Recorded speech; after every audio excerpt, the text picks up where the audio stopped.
This video sponsored by BuyMode.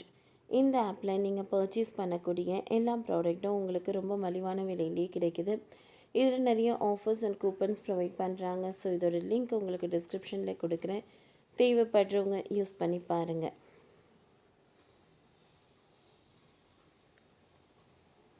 அப்படி கூப்பிடாதீங்க. கசாப்பு கடையாக வச்சிருக்கேன், எனக்கு பிடிக்கல. திடீரென டிடியை திட்டிய ஏஆர் ரஹ்மான்.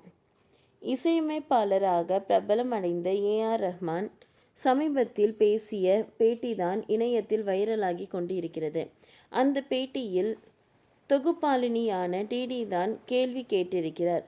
அதாவது டிடி கேட்ட கேள்வியை கேட்டு கடுப்பான ஏஆர் ரஹ்மான், என்னை அப்படி கூப்பிடாதீங்க, நான் கசாப்பு கடையாக வச்சிருக்கேன் என்று கோபப்பட்டு டிடியை பார்த்து மூஞ்சப்பாரு என திட்டியிருக்கிறார். இந்த வீடியோ இணையத்தில் வைரலாகி வருகிறது. இசையமைப்பாளர் ஏஆர் ரஹ்மான் ரோஜா படத்தின் மூலமாக சினிமாவில் அறிமுகமாகி இருந்தார். சின்ன வயதிலிருந்து இசையமைக்க வேண்டும் என்ற கனவோடு இருந்த ஏஆர் ரஹ்மான் இளையராஜாவிடம் 500க்கும் மேற்பட்ட திரைப்படங்களில் வேலை செய்திருக்கிறார். இளையராஜா மட்டுமல்லாமல் பல முன்னணி இசையமைப்பாளர்களிடமும் கீபோர்டு வாசிக்கும் வேலை செய்திருக்கிறார். அவருடைய அப்பா மறைவிற்கு பிறகு குடும்பத்தை கவனிக்கும் மொத்த பொறுப்பும் ஏஆர் ரஹ்மானுக்கு வந்தது. அப்பா சொல்லி கொடுத்த இசையை வைத்து தன்னுடைய திறமையை காட்ட தொடங்கிய ஏஆர் ரஹ்மான் விளம்பர படங்கள் வாய்ப்பு தான் ஆரம்பத்தில் வந்தது. விளம்பர படங்களில் இருந்து இசையமைக்க தொடங்கிய ஏஆர் ரஹ்மான் மணிரத்னம் இயக்கிய ரோஜா திரைப்படத்தின் மூலமாக தன்னுடைய வெற்றியை நிலைநிறுத்தி கொண்டார். இந்த திரைப்படத்தில் இடம்பெற்ற பாடல்கள் இப்போ வரைக்கும் எவர்கிரீன் பாடல்களாக பலருடைய மனதை ஆக்கிரமித்து இருக்கிறது. ரோஜா திரைப்படத்தில் காதல், மோகம், சோகம் என எல்லாம் கலந்த கலவையாக உருவான பாடல் மீண்டும் கேட்க தூண்டும் வகையில் இருந்தது. அதுபோல ஏஆர் ரஹ்மான் முதல் படத்தில் தேசிய விருதையும் பெற்றுவிட்டார். அதற்கு பிறகு குத்தாட்டம் போடணுமா, ஏஆர் ரஹ்மான் பாடலை போடுங்க என்று சொல்லும் அளவிற்கு இவருடைய பாடல்கள் இடம் பிடித்து விட்டது.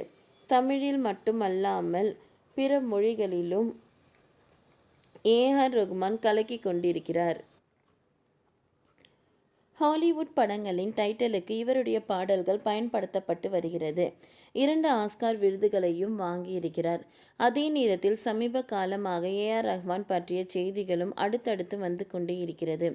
இந்த நிலையில்தான் சமீபத்தில் ஏஆர் ரஹ்மான் ஒரு பேட்டியில் பேசியிருக்கிறார். பொதுவாக இஸ்லாமியர்களை பாய் என்று சிலர் அழைப்பார்கள். அதுபோல ஏஆர் ரஹ்மான் பற்றிய செய்திகள் வரும்பொழுது எல்லாம் அவரை பெரிய பாய் என்று பலர் கூப்பிடுவார்கள். இது பற்றி டிடி ரஹ்மானிடம் கேள்வி கேட்கும் பொழுது பெரிய பாய் என்று கூப்பிட்டு இருந்தார்.